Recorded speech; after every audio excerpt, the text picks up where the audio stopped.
So welcome back to BN tutorial. So आज हम लोग एक डिफरेंस के क्वेश्चन के साथ शुरू करने वाले टॉपिक। तो पिछले वीडियो में मैं इसका डिफरेंस बताना भूल गया था कि फॉर्मल ऑर्गेनाइजेशन और इनफॉर्मल ऑर्गेनाइजेशन का डिफरेंस क्या होता है, मतलब दोनों में अलग सी चीजें क्या क्या है।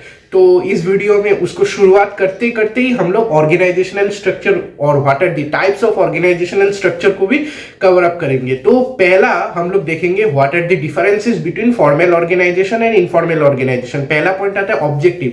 It is created to achieve determine objectives. ये जो फॉर्मल ऑर्गेनाइजेशन मैंने आपको कहा था, ये कौन आपको बोलता है कि आप ये रिलेशनशिप बनाओ, ये आपको मैनेजर बोलता है। और इनफॉर्मल में आप खुद से जाके दूसरों से बात करते हो आपके पर्सनल लाइक्स और डिसलाइक्स के अनुमान या अंतर्गत। तो ऑब्जेक्टिव जो फॉर्मल ऑर्गेनाइजेशन का है वो है आपको एक डिटरमाइन ऑब्जेक्टिव। मतलब ऑब्जेक्टिव क्या है, गोल क्या है ऑर्गेनाइजेशन का, प्रॉफिट कमाना। तो प्रॉफिट कैसे कमाओगे, जब साथ मिलके काम करोगे, साथ मिलके गोल्स अचीव करोगे, तो तब क्या और एक रिलेशनशिप बिल्ड हो रहा है ना, उसी का ये फॉर्मल ऑर्गेनाइजेशन का वही ऑब्जेक्टिव है। दूसरा हो गया informal organisation. It has no predetermined objective. इसका कोई ऑब्जेक्टिव नहीं रहता है इसमें। मतलब सोच लीजिए, आप जब किसी और के साथ बात कर रहे हो, मतलब आपको अच्छा लग रहा है बात करने के लिए, क्योंकि आपको वो पर्सन अच्छा लगा, उसमें कोई हेट नहीं है, कोई डिसलाइक्स नहीं है, सब लाइक्स है। तो आप बात कर रहे हो, उसमें उसका पीछे क्या कोई ऑब्जेक्टिव है? आप क्या बोलोगे, भाई मैं आपसे बात कर रहा हूं तो मुझे पैसा मिलेगा, प्रॉफिट मिलेगा, ऐसा थोड़ी ना है। कोई नहीं है, कुछ भी नहीं है ऐसा। तो कोई ऑब्जेक्टिव नहीं होता इसमें। नेक्स्ट हो गया stability. It is formal organisation में इट इज नॉर्मली स्टेबल और इनफॉर्मल में it does not last long. क्योंकि सोच लीजिए, फॉर्मल ऑर्गेनाइजेशन में सभी लोग रूल्स एंड रेगुलेशन के साथ रिलेशनशिप स्टेटस में आते हैं, सभी लोग एक दूसरे को जानते हैं, क्योंकि मैनेजर ने आपको कहा है कि साथ में काम करना है। तो क्या ऑर्गेनाइजेशन जब तक चलता रहेगा और आपकी जॉब जब तक उस पोजीशन में है, तो आपको एक साथ काम करना ही पड़ेगा। तो क्या है, लॉन्ग टर्म देख रहे हैं ना, सभी लोग मतलब एक साथ काम कर ही रहे, क्योंकि उस जॉब के लिए आपको चुना गया है। और दूसरी तरफ इनफॉर्मल में क्या होता है, it does not last long. मतलब आप क्या हो रहा है, आप रोज बात कर रहे हो हाँ उस आदमी के साथ, किसी कारण से आपको वो आदमी डिसलाइक होने लगा, मतलब उसको उसके मतलब बिहेवियर या किसी चीज में आपको डिसलाइक आ गया, तो आप क्या उसके साथ और बात करोगे? नहीं करोगे ना। तो क्या हो गया, वो चीज कम होती जा रही है और it does not last long, future तक ये टिक भी ना सके, क्योंकि उसका एक चीज आपको डिसलाइक लग गया, तो आप मतलब उसके साथ और बात नहीं करोगे। हो गया ना स्टेबिलिटी। नेक्स्ट हो गया flexibility. A rigid structure is followed in formal organization. A rigid structure is followed मतलब एक लाइन फॉलो किया जाता है, एक लाइन जिसके ऊपर बेस करके आप रिलेशनशिप बनाते हो। इसमें कोई ये नहीं है, मतलब एकदम पैरेलल हुए, मतलब कोई चेंजेस नहीं होगा ये रिलेशनशिप में। On the other hand informal organisation में इट इज हाईली फ्लेक्सिबल। इसमें मतलब चेंजेस आते रहते हैं। मतलब पहले जब आप एक आदमी से मिलते हो, जाके एकदम खुला थोड़ी ना बात करते हो, मेरा घर यहाँ पे है, मैं यहाँ पे रहता हूँ, मेरा खाना ये पसंद है मुझे, ऐसे नहीं होता ना। पहले जाके क्या होता है, हाय हेलो, फिर आप मतलब कैसे काम करते हो मुझे भी दिखाओ, मुझे भी सिखाओ, अगर आपका day to day work time, आप कब आते हो ऑफिस में, ऐसे बात होता है ना। धीरे धीरे जाके आप उस आदमी के सामने अपने बाकी के बात खोलते हो ना, एक एक करके, कि आप कहाँ रहते हो, आपने कितने क्वालिफिकेशंस है, ये क्या करते हो, आपकी लाइक्स क्या है, डिसलाइक्स क्या है। धीरे धीरे हो ना, मतलब फ्लेक्सिबल है, मतलब चेंजेस हो रहा है। लेकिन उसमें रिजिड है। आपको एक फॉर्मल में रिजिड मतलब एक ही चीज आपको फॉलो करते रहना है, आपका एक ही मैटर है कि गोल अचीव करना है, मतलब एकदम straight, no changes in formal organization. Next point हो गया हम लोग का structure. It refers to well defined authority responsibility relationship. ये जो फॉर्मल ऑर्गेनाइजेशन में ऑथोरिटी रेस्पॉन्सिबिलिटी, वो रूल्स एंड रेगुलेशन सब आ जाते हैं। ऑथोरिटी एंड रेस्पॉन्सिबिलिटी को मैं बात के टॉपिक्स में समझाऊंगा, जस्ट आपको एक समझा दूं। ऑथोरिटी मतलब रूल्स एंड रेगुलेशन, रेस्पॉन्सिबिलिटी मतलब उस रूल्स एंड रेगुलेशन को अच्छे से निभाना ही एक एम्प्लॉय का रेस्पॉन्सिबिलिटी है। और on the other hand informal organisation में it is based on human relation. Human relation मतलब एक वोट। फॉर्मल में क्या हो गया, उसमें तो ऑथोरिटी और रिस्पॉन्सिबिलिटी का रिलेशनशिप रहता है, और इनफॉर्मल में क्या हो गया, ह्यूमन रिलेशन। ह्यूमन रिलेशन से तो आपको टॉपिक मतलब वर्ड समझ के मालूम चल गया। मतलब क्या, हम आप किसी और के साथ बात कर रहे हो, तो उसमें क्या है, उसमें कोई रूल्स एंड रेगुलेशन नहीं है, उसमें है आप दोनों का रिलेशन, ह्यूमन रिलेशन। आपका लाइक्स एंड डिसलाइक्स आएगा, उसमें टेस्ट एंड प्रेफरेंस आएगा, ये सब चीजें क्या है, ये सब ह्यूमन रिलेशन है, ना कि कोई authority, responsibility, rules and regulation, ये सब कुछ भी नहीं है। नेक्स्ट पॉइंट है formation. So formal relations are well planned, on the other hand informal relations originate automatically. So formal organisation में जो रिलेशनशिप प्लान होता है ना, मतलब जो बनता है आदमी के बीच, वो एक वेल प्लान रिलेशनशिप है, क्योंकि आपको उसमें मैनेजर बोलता है कि आप एक साथ काम कीजिए तभी जाके आपका गोल अचीव होगा। तो क्या हो रहा है, एक प्लान रिलेशनशिप है ना। On the other hand informal में कोई मैनेजर आपको आके नहीं बोलेगा भैया आप उसके साथ बात करिए तब जाके आपको प्रॉफिट मिलेगा, पैसा भी मिलेगा, नहीं है ना। तो क्या है, तो आप एक मतलब ऑटोमेटिकली आप किसी और के साथ बात करना चाह रहे हो, क्योंकि आपको हेल्प चाहिए कोई काम को करने के लिए। आपको मतलब जब आप काम करते करते बोर हो जाते हो ना, तभी लोग, दोस्त लोग आके बोलते हैं, एम्प्लॉइज आके चलो भैया चलो टिफिन ब्रेक है, मतलब लंच ब्रेक है, चलो जाके खाना खाते हैं, मतलब अड्डा मारते हैं, ये सब होता है ना। ये सब क्या है, ये चीज तो ऑटोमेटिकली होती है एक ऑर्गेनाइजेशन में। लेकिन on the other hand formal organisation में एक रूल फॉलो होता है, एक मतलब प्लान सब कुछ रहता है। नेक्स्ट हो गया हम लोग का कम्युनिकेशन में। फॉर्मल ऑर्गेनाइजेशन में there is a prescribe chain of communication, on the other hand informal में there is no prescribe chain of communication. So क्या होता है, फॉर्मल ऑर्गेनाइजेशन में हमेशा क्या होता है, आपको मालूम, ये एक ही पॉइंट है, दोबारा मैं कहूंगा कि मैनेजर आपको हमेशा कहता है कि आप उसके साथ मतलब साथ में काम कीजिए। तो क्या होता है, ये कम्युनिकेशन में एक रूल्स एंड रेगुलेशन के अंतर्गत आप बात करते हो, सब काम की चीजें की बात होती है, कोई बाहर का चीजें का बात नहीं होता है कि आपने क्या खाया, आप कितना बजे सुबह उठे, ये सब कुछ भी नहीं होता है उसमें। मतलब आपको काम के अंतर्गत जो भी टॉपिक्स है उसके लिए आपको डिस्कस करना पड़ेगा। प्रिस्क्राइब एकदम जैसे डॉक्टर प्रिस्क्रिप्शन लिखते हैं ना, वैसा एक प्रिस्क्रिप्शन है, आपको जो जो दिया गया है दवाई उसी के बारे में आपको डिस्कस करना है। On the other hand informal में आप जो भी चाहो बात कर सकते हो, क्योंकि वहीं पे मतलब मैनेजर आपको बोलता नहीं है ये टॉपिक्स है, आपको इसके अंतर्गत ही आपको बात करना है। मेडिसिन कोई प्रिस्क्राइब करके दिया नहीं है, आप आराम से जो भी आपको बात मन की है आप कर सकते हो। तो वही बात है ना, इतने सारे हम लोग ने डिफरेंसेस जान लिए। ऑब्जेक्टिव हो गया, स्टेबिलिटी हो गया, फ्लेक्सिबिलिटी हो गया, स्ट्रक्चर, फॉर्मेशन एंड लास्ट हो गया कम्युनिकेशन।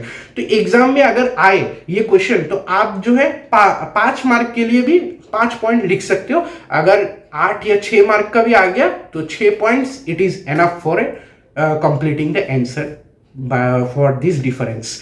तो अभी हम लोग नेक्स्ट क्वेश्चन की ओर बढ़ते हैं, वो है what do you mean by organisational structure. तो what do you mean by organisational structure, आपको इसका आंसर जस्ट ये लिखना है, organisational structure is the established pattern of relationship among components और parts of the organization। अगर ऑर्गेनाइजेशनल स्ट्रक्चर का question आ गया, आपको जस्ट ये ध्यान में रखना है, इट इज ए स्ट्रक्चर, एक पैटर्न है जिसको आपको फॉलो करके कम्युनिकेशन करना है। सेम उसी का ही हो गया, मैंने मतलब बोला था जो फॉर्मल ऑर्गेनाइजेशन में मैनेजर आपको एक चीज देते हैं ना, मतलब आपको एक पैटर्न फॉलो करना है, उसी पैटर्न के आगे आपका जस्ट काम का चीज ही रहेगा, तो काम की बातें ही होगी, रूल्स एंड रेगुलेशन के अंतर्गत आपको फॉलो करके सब कुछ करना है। तो सेम ऑर्गेनाइजेशनल स्ट्रक्चर एक पैटर्न होता है, पैटर्न उसको फॉलो करके आप कम्युनिकेशन बिल्डअप कर सकते हो, तो इसी को ऑर्गेनाइजेशनल स्ट्रक्चर सिंपली कहा जाता है। तो आंसर आपको अगर क्वेश्चन आ गया तो जस्ट आपको आंसर लिखना है। मैं फिर से कहूंगा, organizational structure is the established pattern of relationship among components और पार्ट्स ऑफ द ऑर्गेनाइजेशन। तो अभी हम लोग पढ़ेंगे what are the types of organisational structure. तो टाइप्स में 2 टाइप आती है, फंक्शनल और डिविजनल। तो अभी हम लोग शुरू करते हैं। अभी फंक्शनल जो स्ट्रक्चर है उसको हम लोग समझेंगे कि क्या है फंक्शनल स्ट्रक्चर। नेक्स्ट हो गया divisional structure. Functional structure is formed by grouping together the entire work to be done into major groups और द डिपार्टमेंट्स। मतलब इसका मीनिंग ये है कि एक ऑर्गेनाइजेशन में काम को जो काम है हम लोग कर रहे एम्प्लॉइज, वो मैनेजर क्या करती है, सभी काम को अलग अलग डिपार्टमेंट्स में बांट देती है, ताकि जो काम है वो इजीली कंप्लीट हो, प्लस इजीली कंप्लीट करने के साथ साथ मतलब सभी लोगों का जो वर्कलोड है वो कम हो। क्योंकि सोच लीजिए एक ऑर्गेनाइजेशन में जितना ज्यादा डिपार्टमेंट होगा उतनी ज्यादा मतलब काम जो है वो डिवाइड होती जाएगी सब डिपार्टमेंट्स में। तो जब सब डिपार्टमेंट में जब काम डिवाइड हो रहा है तो क्या हो रहा है, वर्कलोड कम हो रहा है, क्योंकि एक आदमी के ऊपर सब नहीं है कि मैं ही एक आदमी हूं, मेरे ऊपर ही मैनेजर ने सब काम ठोक दिया है, अभी मुझे सब काम करना है। ऐसा होगा क्या, निकाल देंगे वहां से, तो वो जो एम्प्लॉय है वो भी पागल हो जाएगा एट द एंड। तो एग्जाम्पल क्या क्या है एक डिपार्टमेंट की, manufacturing department, finance department, production department, ये सब हो गया हम लोग का फंक्शनल स्ट्रक्चर का एक एक डिपार्टमेंट का एग्जाम्पल। मैंने एग्जाम्पल के साथ साथ आपको बता भी दिया कि डेफिनेशन क्या है। आपको जब फंक्शनल स्ट्रक्चर का क्वेश्चन आएगा तो आपको जस्ट ये दिमाग में रखना है, department, functional structure, department. Department मतलब एक ऑर्गेनाइजेशन में जितना काम डिवाइड कर दिया जाएगा, डिपार्टमेंट जितना रहेगा उतना ही लोड कम होगा। यही है फंक्शनल स्ट्रक्चर का मेन ऑब्जेक्टिव और मोटिव भी। अभी हम लोग पढ़ेंगे फंक्शनल स्ट्रक्चर का ही मेरिट्स और डीमेरिट्स, मतलब एडवांटेजेस और डिसएडवांटेजेस। तो पहला हम लोग मेरिट है कि this type of organisation has the benefit of having specialist in each of the departments. So इसका मतलब इसका क्या बेनिफिट है, इसका बेनिफिट ये है कि सभी डिपार्टमेंट्स में एक एक हेड रहता है, मतलब एक एक मैनेजर रहता है। तो इससे क्या हो रहा है, सभी डिपार्टमेंट्स में एक एक स्पेशलिस्ट बैठा हुआ है। तो अगर जितने भी स्पेशलिस्ट है उन लोग को काम तो करना, भाई वो लोग काम में माहिर है, उन लोग के पास स्किल भी है, प्लस इससे क्या हो रहा है सभी लोगों के पास स्किल है, एक्स्ट्रा नॉलेज भी है। तो इससे क्या हो रहा है, काम इजीली मतलब किया जा रहा है क्योंकि सब डिपार्टमेंट में एक एक स्पेशलिस्ट बैठा हुआ है। नेक्स्ट पॉइंट है हम लोग का, the functional organization provides wide scope for growth and mass production। हाँ, wide scope of growth and mass production कैसे, सोच लीजिए वाइड स्कोप और मास प्रोडक्शन से आपको क्या समझ में आता है। मतलब वाइड स्कोप मतलब बहुत दूर का देखेगा और मास प्रोडक्शन मतलब बहुत सी प्रोडक्शन होगी। तो ऐसे थोड़ी ना होगा, ऐसे कब होगा, जब बहुत सारे डिपार्टमेंट्स रहेंगे, क्योंकि बहुत सारे डिपार्टमेंट रहेंगे, उनका हेड रहेगा और एक एक डिपार्टमेंट में बहुत सारे एम्प्लॉइज रहेंगे। तो सभी लोग गोल्स के पीछे भागेंगे तो गोल जल्दी अचीव होगा, प्लस सभी लोग अपना रिसोर्स दे रहे हैं, ह्यूमन, फिजिकल, फाइनेंशियल। तो क्या हो रहा है, रिसोर्स भी फुल्ली यूटिलाइज्ड हो रहा है, प्लस प्रोडक्शन, तो भाई प्रोडक्शन तो रुकने का नाम नहीं लेगी। लास्ट हो गया हम लोग का थर्ड नंबर पॉइंट, वो होगा there will be better coordination. तो इन छोटी पॉइंट मतलब जो मैंने कहा सेंटेंस है, इससे आपको ये मालूम चलता है कि कोऑर्डिनेशन जो एक ऑर्गेनाइजेशन में बहुत बेहतर होगा।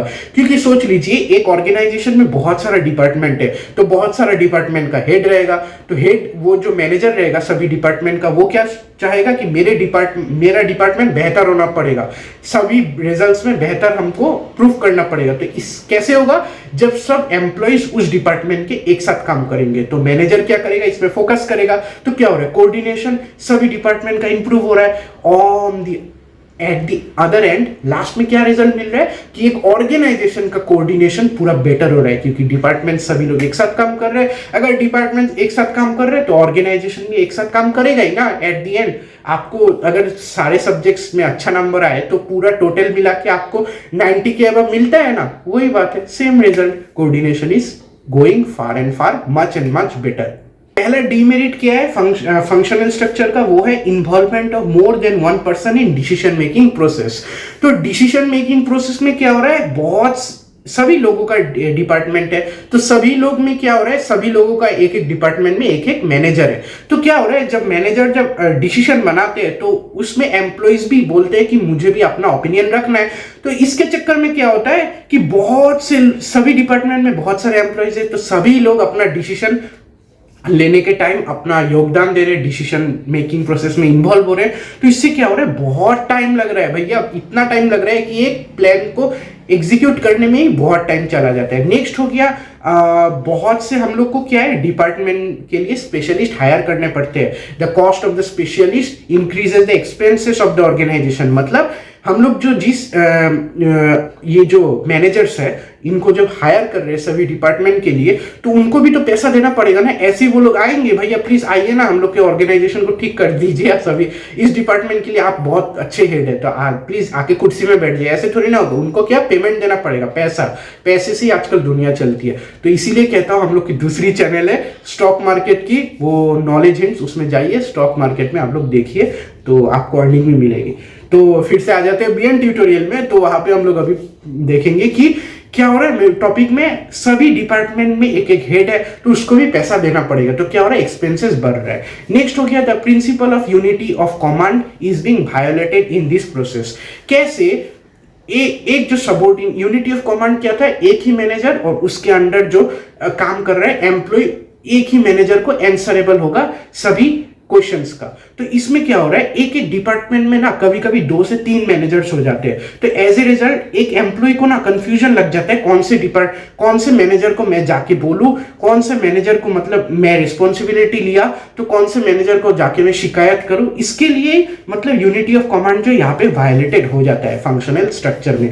तो ये थी कुछ मेरिट्स और डीमेरिट्स, मतलब कि एडवांटेजेस और डिसएडवांटेजेस, जिससे हम लोग को मालूम चलेगा फंक्शनल स्ट्रक्चर तो ठीक है लेकिन इसकी भी कुछ खासियत है और इसकी भी कुछ मतलब डीमेरिट्स है। तो अभी हम लोग पढ़ेंगे डिविजनल स्ट्रक्चर को। सो डिविजनल स्ट्रक्चर क्या है, when a business starts producing diversified products by starting और setting up branches at different places, या तो एट डिफरेंट मतलब कि जब एक ऑर्गेनाइजेशन अलग अलग डिपार्टमेंट्स खोलती है ना, एक ही ऑर्गेनाइजेशन में अलग अलग डिपार्टमेंट, काम एक ही है लेकिन डाइवर्सिफाइड प्रोडक्ट हो रहा है। समझ में नहीं आ रहा है, एग्जांपल से समझाता हूं। मतलब सोच लीजिए एक एंटरप्राइज जो कि टेक्सटाइल की भी इंडस्ट्री की भी काम करती है प्लस इलेक्ट्रॉनिक गुड्स की भी काम करती है, तो दोनों में क्या हो रहा है, एक ही ऑर्गेनाइजेशन है, दोनों एक टेक्सटाइल का काम संभाल रहा है, एक इलेक्ट्रॉनिक गुड का काम संभाल रहा है। तो क्या हो रहा है, एक ही ऑर्गेनाइजेशन में 2 डिपार्टमेंट बन गए, क्योंकि एक तो इलेक्ट्रॉनिक का काम लग गया, एक टेक्सटाइल का काम लग गया। लेकिन चीज क्या है, डिवीजन मतलब एक ऑर्गेनाइजेशन को डिवाइड कर देना। तो उससे हम लोग को क्या मालूम चलता है कि एक ऑर्गेनाइजेशन में 2 काम हो सकते हैं, जस्ट आपको डिवीजन करना है। एक ऑर्गेनाइजेशन को डिवीजन कर दिया तो एक चला जाएगा एक डिपार्टमेंट में और एक चला जाएगा और एक डिपार्टमेंट में। तो समझ लिए ना इतना अच्छा एग्जाम्पल के साथ कैसे कि एक ऑर्गेनाइजेशन में अगर टेक्सटाइल कंपनी भी काम कर रही है और इलेक्ट्रॉनिक गुड्स का भी काम हो रहा है, तो इसी को डिवाइड करके डिपार्टमेंट अलग कर देना। अभी हम लोग इसकी मेरिट्स और डीमेरिट्स देखेंगे। तो पहला मेरिट है each division work independently, therefore decision making is quick. मतलब सभी डिवीजन, वो जो 2 डिवीजन मैंने कहा उसमें डिपार्टमेंट्स है, उसके अंदर भी, तो सभी क्या कर रहे हैं अपने आराम से, मतलब कोई उसमें फोर्स नहीं कर रहे टॉप लेवल से कि आप सभी डिपार्टमेंट को कि आपका जो वो जो डिपार्टमेंट्स की जो मैनेजर है आपको वैसे काम करना है वैसा काम करना है, ऐसा नहीं है। सभी डिपार्टमेंट के अलग अलग मैनेजर्स है और अलग अलग मैनेजर्स का अलग अलग डिसीजन है, तो वो लोग इंडिपेंडेंटली डिसीजन ले सकते हैं और अपने एम्प्लॉइज से आराम से काम करवा सकते हैं ताकि गोल अचीव हो। नेक्स्ट हो गया divisional structure helps top management in expansion and growth. तो क्या हो रहा है आपको ये मालूम चलेगा, एक ऑर्गेनाइजेशन में 2 डिवीजन है, एक मैंने जो एग्जांपल लिया टेक्निकल, दूसरा हो गया हम लोग का इलेक्ट्रॉनिक गुड्स, सॉरी टेक्निकल नहीं, टेक्सटाइल और इलेक्ट्रॉनिक गुड। सो टेक्सटाइल और इलेक्ट्रॉनिक गुड का जो 2 डिवीजन हुआ है, तो क्या हो रहा है ऑर्गेनाइजेशन क्या टेक्सटाइल और इलेक्ट्रॉनिक गुड का क्या जो सरफेस है, मतलब सरफेस क्या कि बहुत से जगह वो एक ऑर्गेनाइजेशन डील कर रही है। कैसे डील कर रही है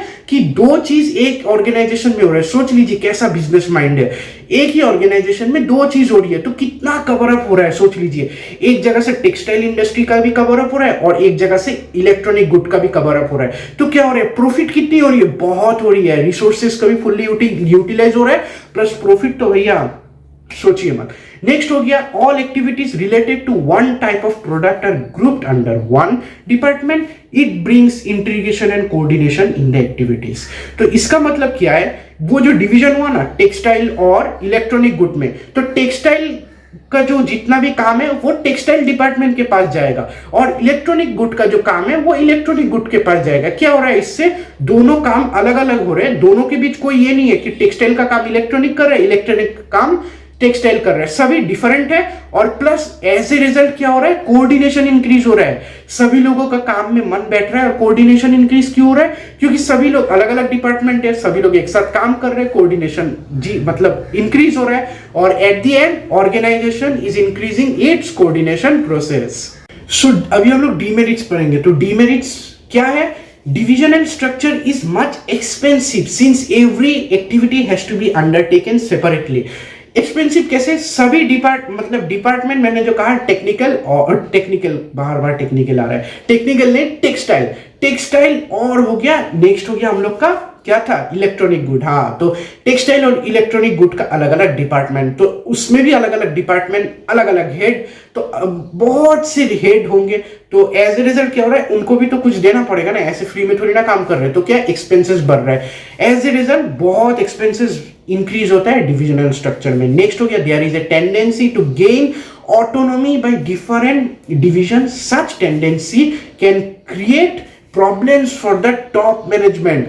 इसका मतलब ये है कि सभी लोग डिपार्टमेंट की अलग अलग हेड है, तो क्या हो रहा है, सभी लोग ना अपने हिसाब से सभी लोग डिसीजन ले रहे, कोई ये नहीं है कि रोक टोक करेगा टॉप मैनेजमेंट, तो सभी डिपार्टमेंट की जो हेड है वो लोग अपने से डिसीजन ले रहे, तो अगर उन लोग की डिसीजन गलत हुई तो भुगतना को किसको पड़ेगा, टॉप मैनेजमेंट को। तो इससे क्या होते हैं, मतलब ऑटोनॉमी क्या है, मतलब अपने आप से डिसीजन लेना, कोई ये नहीं है, कोई डर नहीं है, कोई कुछ भी नहीं है। तो क्या हो रहा है, इस चीज से मतलब सभी लोगों को फर्क पड़ता है ना, आप कोई डिसीजन लोगे और भुगतना मुझे पड़ेगा क्योंकि आपने डिसीजन लिया है।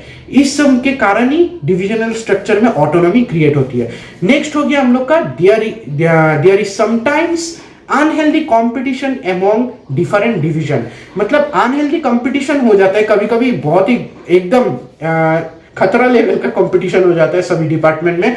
सभी डिपार्टमेंट चाहती है ना मेरा डिपार्टमेंट का जो रिजल्ट है वो हमेशा अच्छा हो as compare to other department, सभी डिपार्टमेंट का हेड यही सोचता है। तो इससे क्या हो रहा है, कंपटीशन इतना हाई हो जाता है ना, मतलब एक ऑर्गेनाइजेशन को स्टेबिलिटी नहीं मिलती, क्योंकि सभी लोग अपने आप को प्रूव करने में लगे। आजकल की दुनिया में ना सभी लोग अपने आप को प्रूव करने में लगे रहते हैं, वो नहीं देखते कि मुझ में और क्या क्या कमियां है, मैं इसको कैसे सुधारूं, बस क्या करना है, प्रूफ करना है। प्रूफ के चक्कर में सभी लोग डूब के खत्म हो जाते हैं eight the end of the result. तो क्या होता है, ऑर्गेनाइजेशन में कंपटीशन इंक्रीज हो जाता है, और कंपटीशन इंक्रीज होने के कारण ऑर्गेनाइजेशन स्टेबल नहीं रह पाती, लड़खड़ाती रहती है, क्योंकि सभी लोग इंप्रूव करने के लिए पीछे भागे रहते हैं, कौन टॉप मैनेजमेंट को मतलब इंप्रेस कर पाए, वही eight the end of the result यही है। तो हम लोग ने बहुत सी आज टॉपिक्स क्लियर कट करके आपको समझा दिए। तो कोई भी अगर डाउट्स है प्लीज कमेंट सेक्शन में हम लोग को बताइए, मैं और नीरज मेरे जो भाई है वो आपके लिए एनी टाइम फ्री है। कभी कोई डाउट्स है तो प्लीज कमेंट कीजिए। तो मिलते हैं आपको नेक्स्ट वीडियो पे।